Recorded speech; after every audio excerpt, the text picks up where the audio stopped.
вътре, бе, бе.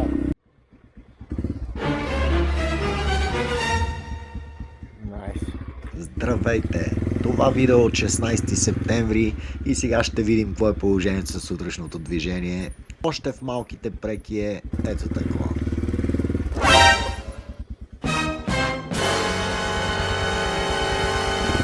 Ето така се минава без предимство. Дали щеше да напира, ако бех с някой бус, примерно. Ако бех някой по-кисел гъс, можех само леко да извия на лево волана и да й пусна една стружка и после ми плати, примерно, ни нови ръчки, много готини за седените, съм си харесал и така на огледалата мога да смена, примерно, без пари. Ама айде.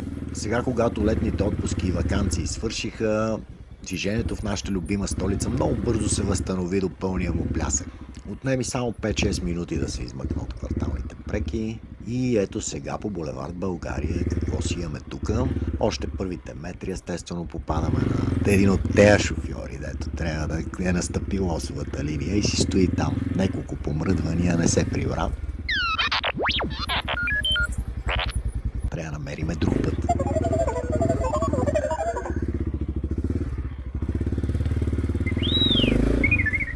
В това видео ще мога да видите каква е ситуацията между Борово и Ринг Мола, примерно. Се разходиме по околовръстното, да видим как е. Сега всички тук са се насъбрали да се радват на светофара, който е половин километър по-нагоре. Интересът е голям, наплива така е сериозен. Но това минава сравнително бързо, защото цикъла в тази посока зеленото е дълго. Така че само примерно 5-6 минути тук ще ви отнеме.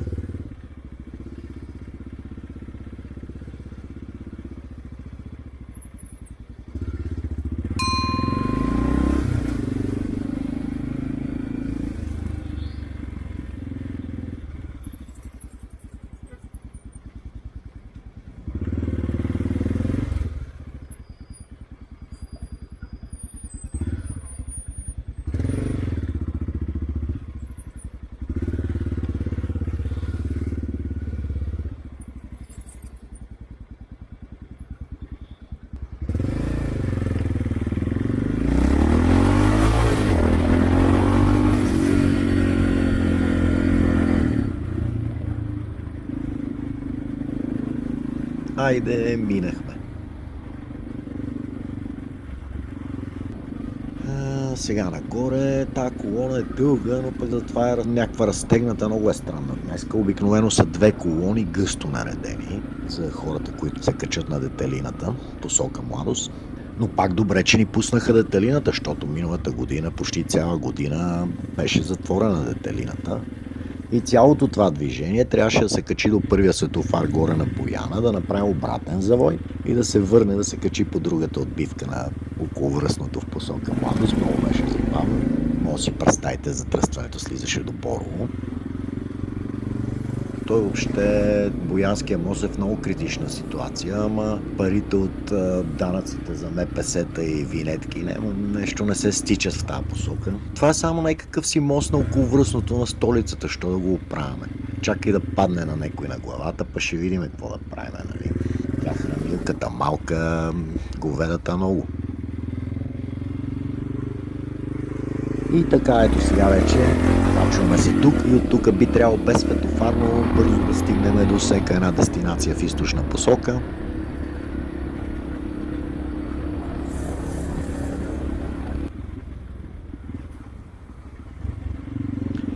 Или пък не.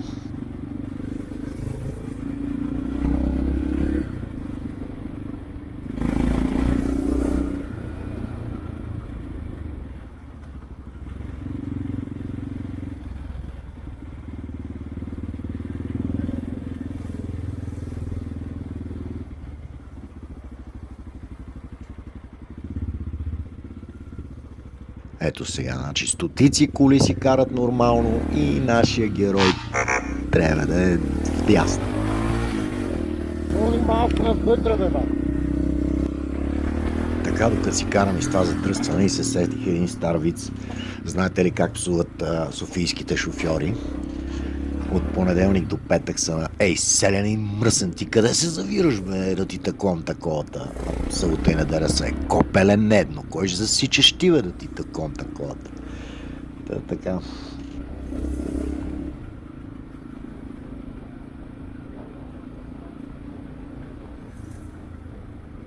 Тук си настигнахме един колега моторист, си покарам зад него, да не го притеснявам, ще остава малко дистанция. Освен това, винаги е по-интересно видеото, като има моторист в кадър.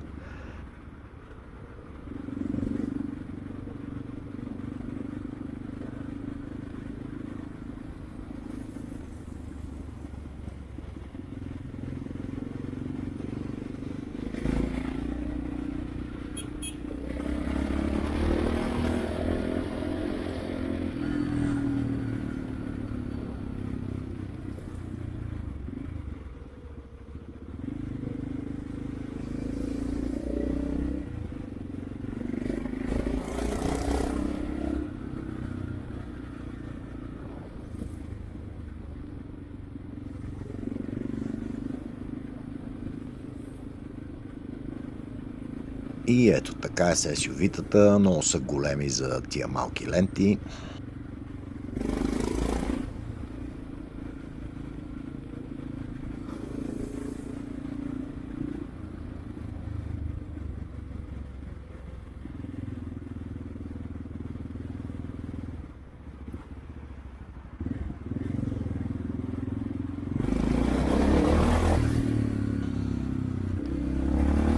Аз не бих се наврел така между този камион и колата. Гледал съм едно видео, дето един моторист така се мушна между един камион и една кола и колата леко го побутна надясно и няма да ви кажа какво му се случи. Ето сега тук като се отвори сме ние.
И ето сега мога да видите една ситуация, за която говорих в предното видео.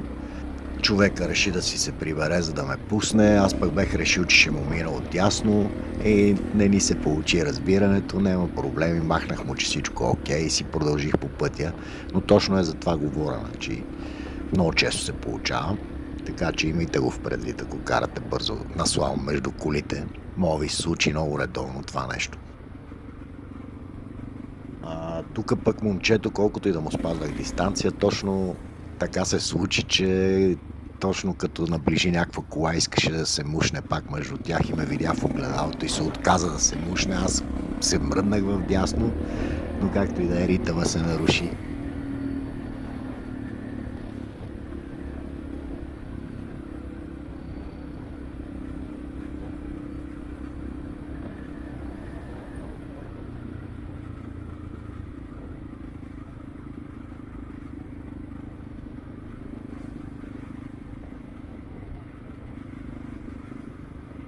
Цялата тази разходка от булевард България през Детелината и по околовръстното до Ринг Мола ми отне около 15 минути с мотор.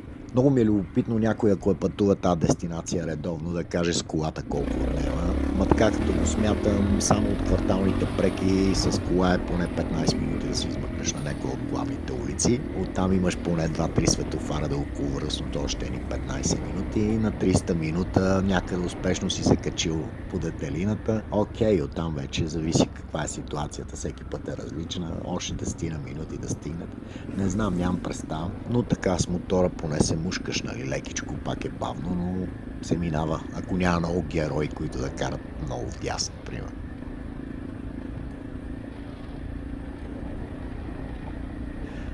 Окей, надявам се да ви е харесала тази разходка. Ако ви харесва какво се случва в този канал, натискайте лайкове, оставите коментари, няма да ви се обида дори да са лоши за мотористите, и помислете да натиснете червения безопасен бутон за абониране. Това беше всичко от мен за днес. До следващия път. Чао!